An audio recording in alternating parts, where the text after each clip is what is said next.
We can be transparent about where you really do see the company and the individual in 5 years, or we can just pretend that none of that exists. And that's probably not going to create the most trusting relationship for an employee. If you don't feel like you can be transparent and talk openly about mistakes and successes, you're creating an environment where no one feels like they can fail or learn, and then you don't grow. You're listening to HR Superstars, a podcast brought to you by 15Five. On this show, we talk to strategic people leaders who are making a meaningful impact in their organizations and shaping the future of work. So get ready to be inspired and discover the secrets behind building high-performing teams and fostering a culture of growth and thriving. The future of HR starts here. Now, we've all heard the question, where do you see yourself in 5 years? It is one of the most common things we ask in employee development conversations, and we have probably been asked every other day, it feels like, in our career. But if we're being candid, most people, including the ones who are doing the asking, don't really believe the answer because careers don't work that way anymore. Today's workforce is built on movement. People are changing roles, companies, industries. They bring in a really layered and nonlinear set of experiences that don't fit neatly onto a resume or your LinkedIn profile. And that shift has big implications for how HR leaders hire, develop, and retain talent. So, what does that mean for us? How do we build organizations, cultures, and development frameworks that actually work for today's workforce and for the future of work? Today, we're going to explore what it looks like to rethink career growth, not as a straight line up an org chart, but as a series of intentional micro movements. Joining me today is Brittany Storie. She's a product advisor and sales leader at AllVoices. Brittany has spent 15 years in HR across startups, enterprise, and everything in between. She brings a really wide angle view of workforce, HR, and employee experience, and we are very lucky to have her here.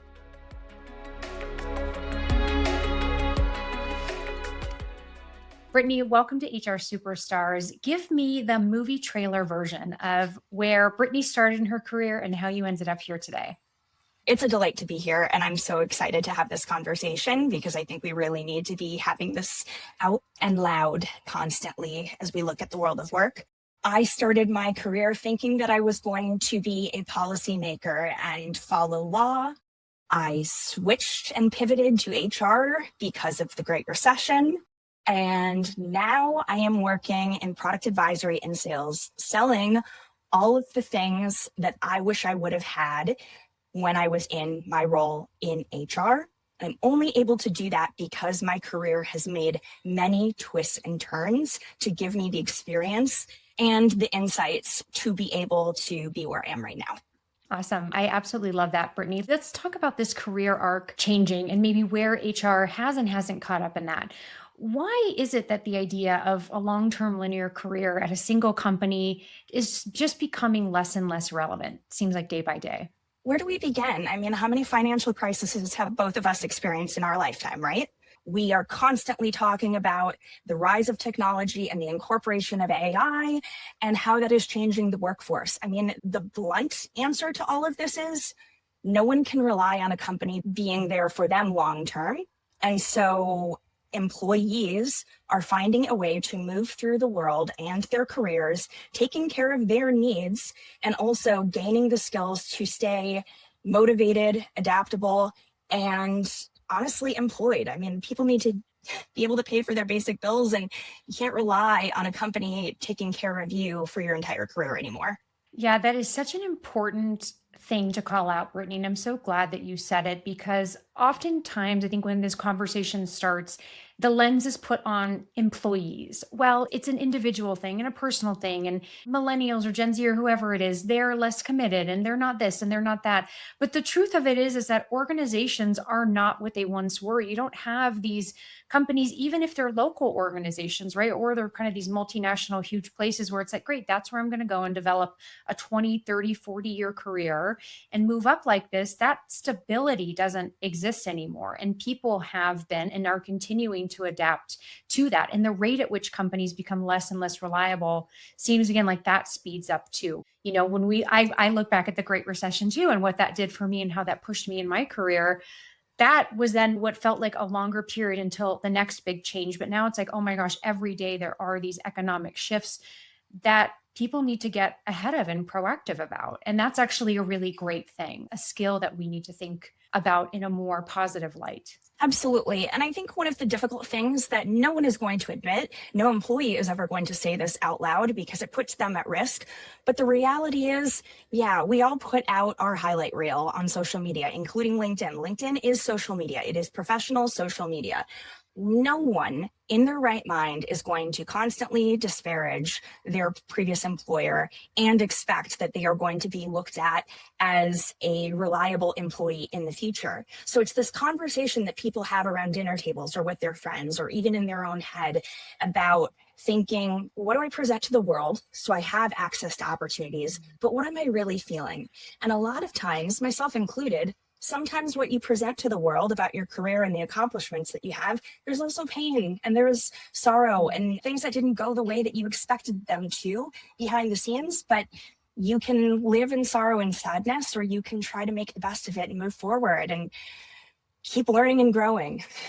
Exactly. Well, what you're talking about really there is a coping mechanism. And how do you turn that tool that we need to survive in today's marketplace of work and social media into something that's actually really valuable for us, right? That doesn't only have to be a place of sorrow. I just love how you frame that. So tell me a bit about how you think about the risk to organizations who are still treating their employees and employee development in that status quo framework of one job, one career, one way, up or out. I know this is super controversial, but I'll give you an example of what I used to do when I was head of people at Crudley. We were a tech startup, education technology.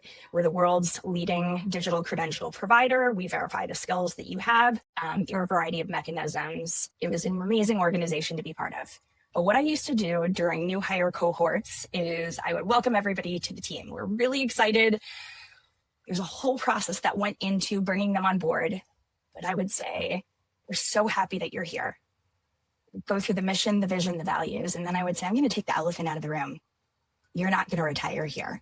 And the first time that I said it, our CEO, Jonathan Finkelstein, looked like he wanted to jump through the screen and mute me or slam my laptop shut. But I went into explanation then with employees and I said, you know what? This is not to say that we don't desire to work with you for a very long time. We do. We hired you for a reason. You are valuable. You are going to help us grow. But we also want to help you grow. We are going to give you the framework and context and the learning and development and the coaching and the support to be able to continue to gain skills so that you can either advance within your current role, you can find another opportunity where your growth can be applied within the organization, or ultimately at the end of the day, you might decide to leave. And when you do, you're not going to be dead to us. That's the way a lot of employers treat employees when they decide to move on. But I don't look at it like that.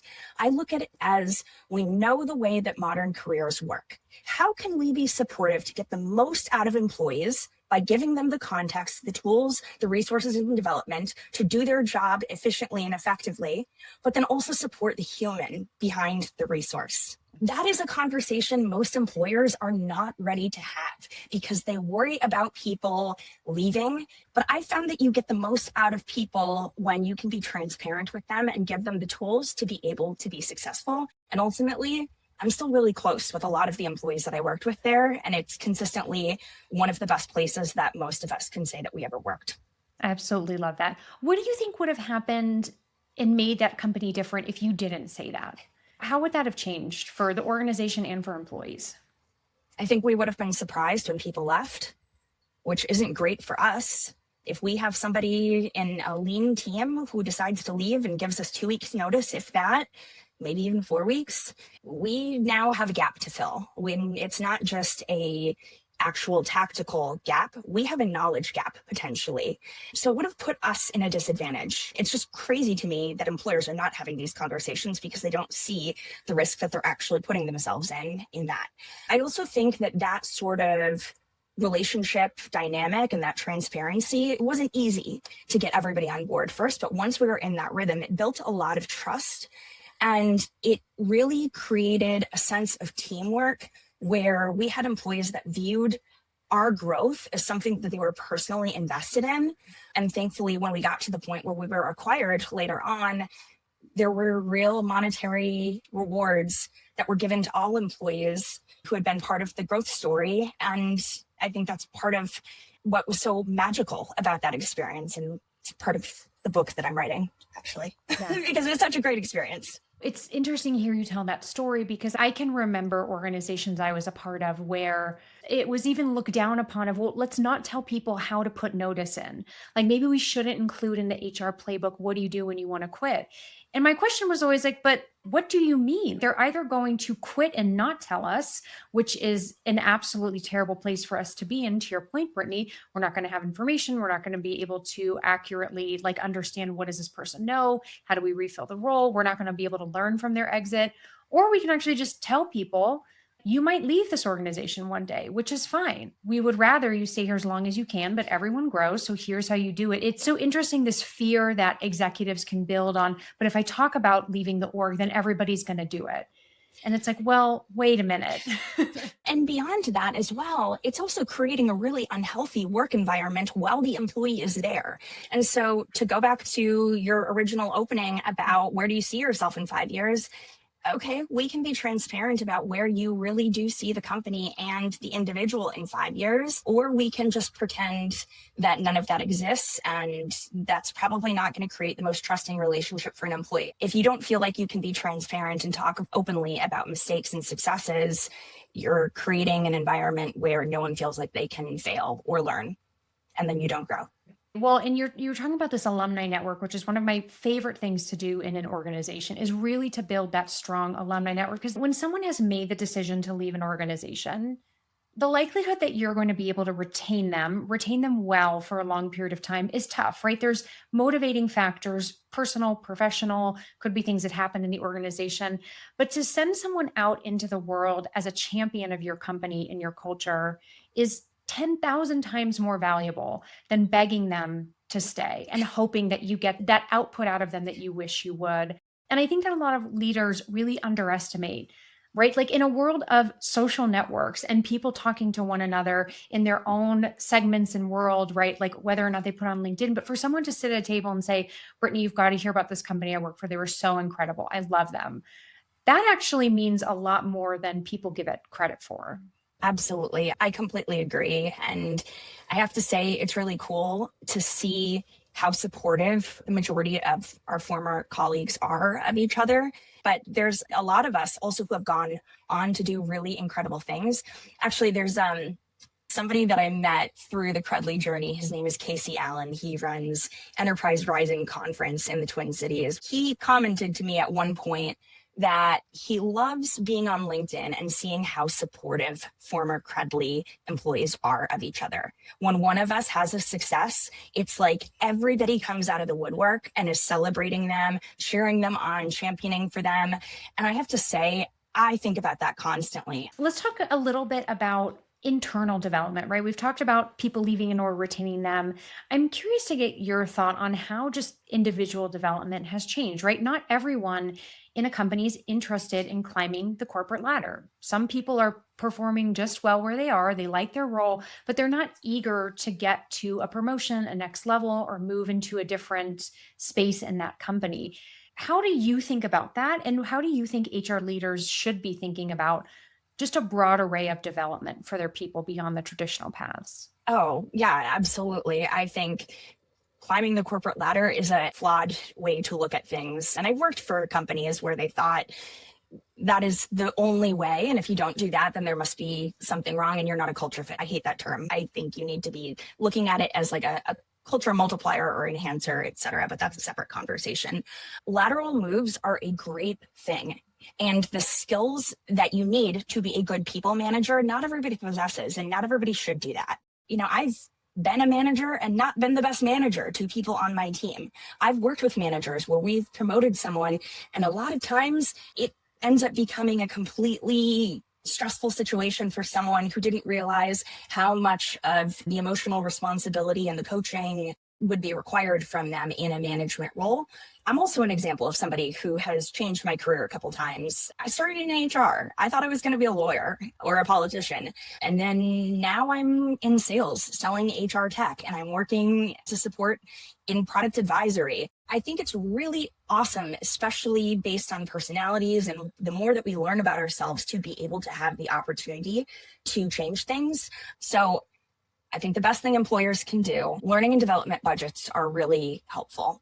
But giving the space and the framework for someone to be able to use that, but be in the driver's seat to be able to take charge of their career is the key. We can't force growth on anyone if they don't know what growth looks like for them. Is such a good point, and to give them some of that autonomy to really figure out where they want to deepen their skills or grow and develop, because they're still, especially if they're still a good performer, right? This is different than someone who's not performing in their role, like not motivated, interested in growth, which I think executive leaders often tend to conflate the two things of you're not interested in promotion, you must not be a good performer, which is an unfortunate paradox that we just have to break for our leaders, right? To really help them see it. There are a ton of people who are great and committed. Kim Scott talks about radical candor are your true rock stars, like those people who are just solidly performing their job every single day, don't need the year over year promotion, is such an important bedrock for companies and how they operate that just gets overlooked. Absolutely. Absolutely. And we have to remember that people have lives outside of work as well, and they're not going to necessarily bring their full self to work. I don't think we should expect that, because workplaces, unfortunately, have over and over proved to not be psychologically safe environments for people to share everything that's going on in their life. There's more work to be done there. Looking back in my own career, I have a 15-year-old daughter. I'm a single mom. The opportunities that I have now, I would not have been able to manage when my daughter was 2 years old, and I realistically couldn't juggle all of those things. Now, conversely, there were opportunities I desperately wanted at that point where I actually restricted parts of my life to my employer because I had previous experience where companies had said, well, you couldn't possibly do that. You're a single mom. You can't manage that. They don't know my life. So it created this weird dynamic where I stopped sharing that I had a child. I stopped talking about anything personal. And it really took being in the most psychologically safe environment, which was Credly, to be able to heal from some of that past professional trauma, because I had the safety of a team that wanted to see me become more of myself. And I knew that they had my back. Single parents are some of the most badass people on the planet, capable of Thank probably you. more than what everyone realizes. So I love that you were able to then move to a company where you had that healing experience, because I think it is important to acknowledge that, right? A lot of companies pay lip service to their values and inclusivity and creating psychologically safe environments, but then the day-to-day experience is often quite different. And exactly what we were talking about at the beginning of this episode, employees are going to adapt to what companies are doing and what is happening. And so if company after company is showing them being your full self is not okay, then they're going to show up differently. And so if you are trying to create an environment that really allows that, you just have to know that you're not just working against like you, your own company and your experience, but every experience that employees are bringing in there that has informed them up to that point. Absolutely. I always say that the way that companies treat someone on the way in, the way out, and when challenges come up says so much more about their culture than anything they post on their website or articulating their values. HR has changed from support function to strategic powerhouse, but traditional HR software hasn't caught up. 15Five's performance management platform helps your HR team discover where to take action and make a business impact. Find out how to maximize employee performance, engagement, and retention at 15five.com or click the link in the show notes. Let's talk about a little bit about this ongoing debate in HR for who owns employee development. Is the manager responsible for it? Is HR? Is it the employee themselves? Where do you land in that trifecta? Oh, yeah, I love this conversation. So if we're looking at pure employee development, not necessarily training for a new tool or system or ways of working within a company, but true professional development, it is the company's responsibility to articulate the framework. If they have a learning and development program and a budget associated with it and potentially time off policy to be able to accommodate it, they set the framework. It's the individual's responsibility to drive their career forward and do their learning and development outside of the role development. It cannot possibly be anybody else's responsibility because you have to have the internal motivation to be able to do that. You have to have the desire. I don't personally believe that learning something or gaining a new skill is meaningful unless you can apply it. And you have to want to be able to apply it. You can earn all the certifications that you want. If you're not actually using that knowledge in some way that's meaningful, then what was the point of it? To get a credential? Okay, great.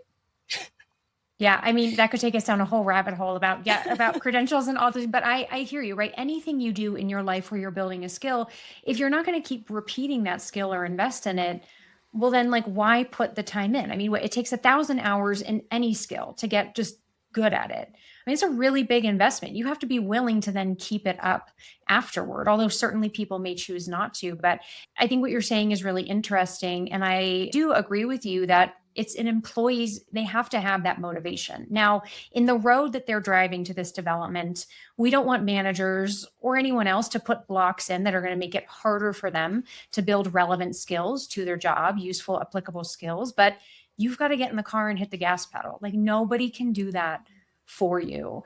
And I do think there are times where, like, I've certainly had experiences with employees where it's like they want someone to push them forward on it. It's like, why aren't you pushing yourself? What's really happening? Is that actually a role mismatch, an interest mismatch? Because once you find that thing you're excited about, most people don't have a problem investing time, energy into it.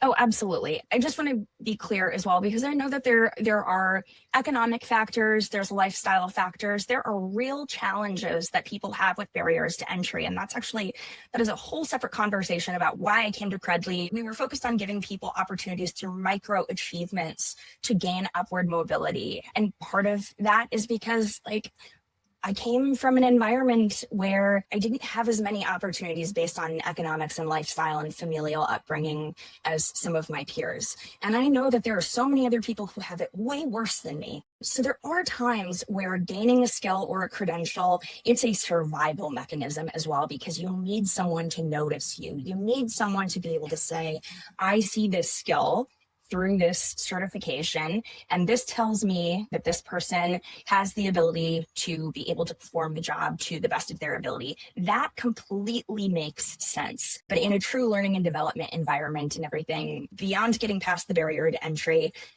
for career growth, you have to have the desire to be able to do that. No one can do that for you. Yeah, well, I think you actually bring up a very interesting point about how hiring practices will change too as we have people coming in with nonlinear, non-traditional career paths, especially as more and more companies are utilizing AI tools to help them screen and help them find candidates, which, as someone who has to deal with fraudulent candidates on the daily, I get it. It is a really difficult challenge that HR leaders are facing.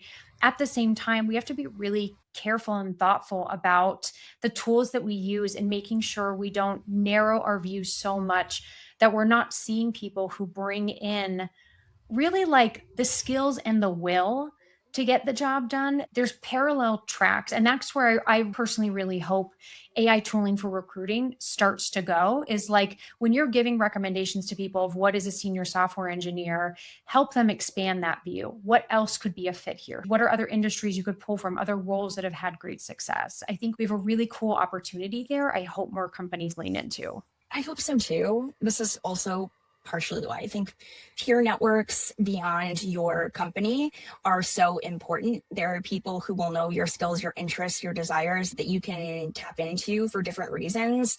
Not everybody always has access to that, but if you have the internet, try to make some friends online and professionally that don't work for your company, because you can learn a lot from each other. Yeah, completely. When you were saying earlier that you feel like it's the company's responsibility to create these frameworks for development and, have the resources, what advice do you have for HR leaders to support building those frameworks that don't become this kind of like mandate, check the box, just do it to do it activity? Shouldn't be a requirement. It absolutely shouldn't be a requirement. If it is a requirement, that you need to be super clear about that being part of your culture before hiring begins. And you need to be loud and proud about that's the way that your company operates, so you're not surprising anyone. But I think some of the times that I have been part of teams where there's been the most learning, it actually had nothing to do with a learning and development program. It had everything to do with the way the company was structured, with amazing operational excellence, communication. If I was in-house HR, one of the things I would be focused on is I'm going to lean into operations more than anything else. I might focus in HR, but ultimately, from an operational perspective, we are part of a team. That means that every time we do an all hands or a company-wide meeting, there's going to be consistent things that are reported on that are data-driven. And we are going to talk about what success looks like for the overall health of the organization and how everybody's role and function plays into it. Those are opportunities where, if you're a salesperson or an engineer or in marketing or customer success, you get to learn about all aspects of the business, and it might even pique your interest a little bit in figuring out how in my role can I learn more to support the health of the other parts of the organization, or beyond that, I don't know, maybe I started in HR and I actually want to go into product because I've learned about it. Just as an example, just as an example, just a hypothetical example that never happened. Yeah, no, I think that's so true. It's also why I actually think HR is one of the most impactful areas that someone can work, because the exposure you get to every part of the organization, to really knowing how things work, what different roles do, is unmatched to any other department or function. And one of my favorite things across my career has always been to bring in new generalists to an HR team, because I love the energy that they bring, being so new and early in career, but the openness to like, I have so many paths ahead of me, whether it's something in HR, I want to be a business partner. Maybe I love total rewards and benefits. Maybe I love operations and I love systems. Or maybe you do something totally different. As someone who also has had many different moments in my career that are important to me that don't all match up, I love giving people that little leap pad opportunity to figure it out. I love that you said that, because I think some of the HR leaders that I respect and admire the very most are the ones who have had similar paths, meaning like non-traditional and very open-minded. I know for me personally, the moment that I felt the most proud of the work that I was doing in HR was the moment that I scrapped everything that I had learned. Obviously, there's compliance and regulatory things, but the moment that I was able to do the most meaningful work was when I said, let's just do things the way that we think is the most human to do it. What would I want if I was in that person's shoes? How are we going to get the best out of people? And let's design policies, processes, the way that we work together around that, just treating people like humans. It's really not that crazy of a concept. Yeah, it's like we just get really caught up in a vision, a structure, a rule, something an executive said, and like we just forget that we're all people in it, and people are complicated, and people need many different kinds of support. And it's actually just not very hard to treat other people like a human, because as soon as we leave work, and hopefully all day at work, we're doing that. This is like the best experience that all of us bring, is how to treat and interact with other people. But like we just forget. We just forget at work. We absolutely do. I always say like the kindest thing that we can do to people is just be clear, just be transparent, be honest with people, let them know where they stand. Don't make people feel like they're entering into psychological warfare. We could bring a lot more humanity back to the workforce, and that has to start at the senior leadership level. What advice would you have for HR leaders listening to this who are like, yes, Brittany, I get it, but my CEO, my C-level, this or that, like, isn't that person. They don't create psychological safety. I can barely give them feedback. I barely have a relationship with them. Like, what do I even do? My best feedback is you need to find internal champions. My best friends at work consistently have been my finance partners over and over again. You could really develop a relationship with somebody else, head of revenue, somebody else in the C-suite. You need to have internal people that you can rely on as thought partners, sparring partners, people who sharpen your mind, who can help advocate for these initiatives. And I have to say, in defense of finance partners, everyone thinks that they're mean and they only want to do things to cut costs and everything like that. I've actually found the opposite. The best and most empathetic people in pretty much every organization I've ever worked for, that are the biggest champions for the humans in the organization, have been my finance partners. Start there, and it will go a long way, because you'll have an internal ally who can speak to the CEO in a different type of context and have the budget behind it. I think that's so wonderful. We've got to just have a moment for our finance partners, because I really agree with you. And I actually think it's something that like I've never really heard anyone bring up before in that way, but over and over again, more often than not, my finance partners, they bring the best of both worlds, right? They understand the bottom line. I think I've learned more in my career from great finance partners than I have from any other roles, but they also get the people side. They're not this like black and white analytic. They really get it and figure it out. And I think finding ways to have those champions, to make it so that you're not a sole voice talking to a C-suite executive, but you're one of many. But really just thinking about, how do I create moments of influence that will help a leader think differently? And then if you really can't find it, to the point of this entire episode, make a choice if that's the company for you or not. Understanding all of the things that might make that difficult, finding another job, economic responsibilities, I get all of that. But it is a conversation you should have with yourself. I completely agree. And also, let's just like say the thing that Very few HR people say the role of HR is so lonely. And you see constantly on LinkedIn about how HR is not your friend. I'm just so bored with that conversation. I really am. It is a really, really hard role to be in if you take it seriously and if you care deeply about the humans. It doesn't affect you as much if you're maybe the type of HR that people complain about. But I have to say, my finance partners also have been the ones who have checked in on me when they know that I've had to make really difficult choices or had really difficult conversations with people. And having a friend who actually cares about you as a human in the organization is invaluable. And the CEO role is really lonely as well. That is certainly something I have learned throughout my career. I think about early days in my career when I looked at CEOs and was like, I could do that job. What's so hard about that? And then the closer and closer I got to them and really relationships in the C-suite and being in that executive suite was like, man, this is really hard. And there aren't people to talk to about it. And there's plenty of complication behind that, but it's just remembering, again, like we're all people in a workplace and we're trying to do our best and we're trying to help companies do their best too, which means we also have to rethink the way that we do things, how we think about these growth frameworks, the career paths that we're inviting people on, and that the opportunities we really create for them. It's actually, I think, such a beautiful privilege of the C-suite to be shepherds of that experience. And I just hope that executive leaders and HR leaders really just continue to lean into that in a way that is more open, more creative, more dynamic than what we have seen in the years past. I completely agree. If you take it seriously, you know the role that you are playing in someone's life. And there's a certain separation that you have to have because you can't spend your entire life worrying about the what ifs in someone's personal circumstances. Some of the best leaders that I've ever worked with and the best leadership teams that I've ever been part of have been deeply empathetic and considerate of every single thing that we have done because we know how much of someone's life is tied to their employment experience. And we have to take that seriously as leaders. Yeah, completely. I love that, Brittany. Well, thank you so much for taking time to be on HR Superstars today. This has been a beautiful conversation. Where can people find you if they want to connect with you and learn more about you and be on that list when your book, movie, screenplay comes out? Awesome.